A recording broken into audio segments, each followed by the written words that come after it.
service have not come down, nor are they likely to come down in the near future. One reason is that most cellular carriers haven't yet recovered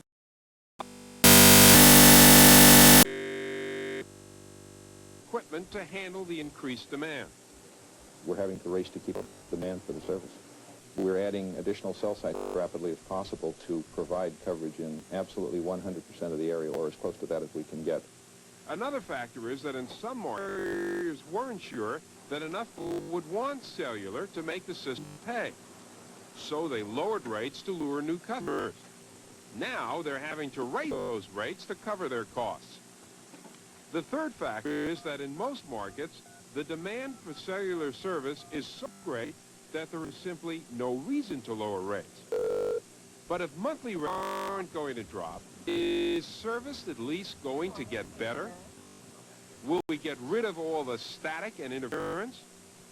Will there be fewer calls cut off in the middle of a conversation? The carriers say, just be patient, it's on the way. We have down the road, probably in late 1990, early 1992, a new form of radio transmission that will change the way we talk from the mobile telephone or the port to the cell site. And that will be digital radio service. Also, we see we're being connected together so that you're never out of touch. So who knows? They once promised a chicken in every pot and a car in every garage. Could the future promise a cellular phone in every car? With technology advancing as fast as it is, that's a very distinct possibility. And then what would be the new status symbol? Maybe an action phone in the back seat of the car. Excuse me a second. Honey, we're still taping. I'll call you back as soon as we segment, all right? Okay, thanks, sweetie. Goodbye. And we'll be right back as Fight Back continues.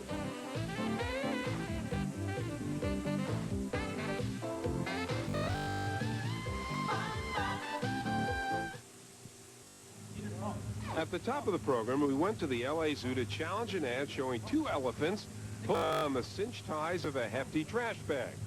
The elephants also gave it a few kicks, some tosses, and over the back flip. But when we put it together, we left out Gita's final bow. So here it is.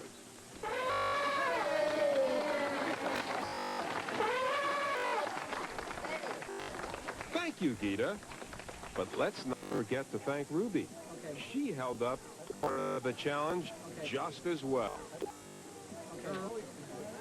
And I want to give a special thank you to Larry Jr., the fellow who trains those elephants. You might remember that on a past show, we showed you a picture of a sign viewer, Chris Hobbs. It's at the Greystone Motor Lodge in Gatlinburg, Tennessee. It advertises low, low rats. Now, we knew that this had to be a mistake. We assumed that the Greystone Motor Lodge would correct it. But we just received another letter and a picture from Kelly Dyer, who lives in Demarest, Georgia. And there it is again. Low, low rats. Well, we really couldn't resist this one, so what we did is we called the Greystone Motor Lodge. It seems that whenever they change their sign back to low, low rate, someone steals the E and changes it back to low, low rats. It has happened over and over and over again. As of today, the sign does read as it should. But judging from the past history, who knows what's going to happen. Greystone Motor Lodge, keep us informed, because as I always say, you have to stay aware and informed and fight back, and don't let anyone rip you off. If you have a commercial that you'd like us to challenge, or if you have an idea for a story we can use on the program, write to Fight Back, Burbank, California, 91523. If we use your letter on the show, we'll send you a Fight Back t-shirt and a copy of our theme.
lights. Great! But look what's behind the sign. Horses! I would enjoy seeing this sign on your show. Well, Deborah, you just saw it. But I really don't think the store that displays this sign had horses in mind. However, I would suggest that it be removed and placed in a more appropriate location. Mary Wilson of California says that her husband found this sale item from the local home improvement center flyer. A 9-volt smoke alarm with silencer? Why and how would anyone silence a smoke alarm? Well, we went right out and bought a 9-volt smoke alarm with silencer just to see how it works.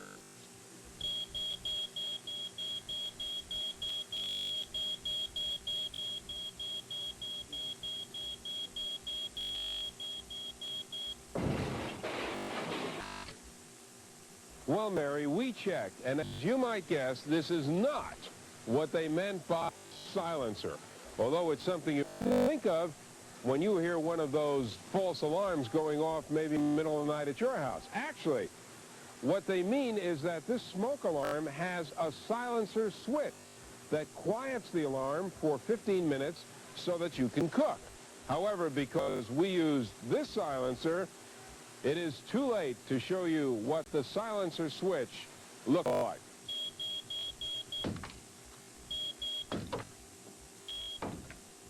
And finally, this letter from Rose Albert, who lives in Reading, Pennsylvania. Rose writes, encloses a page from for the Scenic River Festival in Reading, Pennsylvania.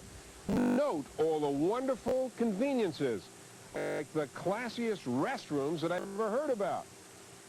Quote, 20 fur portable toilets are located throughout the area, it says. How plush can you get? Well, Rose, I don't think any such conveniences exist. What I meant to say was 24, not fur. But it does give you a kind of warm feeling, doesn't it? Excuse me, that's our cellular phone coming from our horror file. Hello? Oh, hi, Suzanne. Listen, I can't talk to you right now. We're taping the show. I'll call you back after we're finished. Okay. I'll bring home a quart of milk. All right. Goodbye, honey. My wife. Now, you might think it's strange that we have a phone in our horror file, but for some people, a cellular telephone has become an absolute business necessity. It's a convenience, a status symbol, or simply a toy. When you add up the present costs, anywhere from $650 to $1,250 phone itself, $100 to put it in, and about $45 a month to keep it, it becomes a really expensive toy. Additionally, when a call can cost anywhere from a low 20 cents to a high of 60 cents a minute, depending on where you live, you realize that this is not for everyone. But what about the future? Right now, there are more than 1 million cellular phones nationwide. And even by the most conservative estimates, those numbers are expected to double within the next few years. The cost of cellular telephones has come down and down because of the increasing demand and improving technology. And of course, the more affordable mobile phones become, the more people want them. But the monthly charges for cellular service have not come down, nor are they likely to come down in the near future. One reason is that most cellular carriers haven't yet recovered the cost of building the system, and already they have to upgrade their equipment to handle the increased demand. We're in the race to keep up with demand for the service. We're adding additional cell sites as rapidly as possible, coverage in absolutely 100% of the area, or as close to that as we can get. Another factor is that in some markets, carriers weren't sure that enough people would want cellular to make the system pay. So they lowered rates to lure new customers. Now they're having those rates to cover their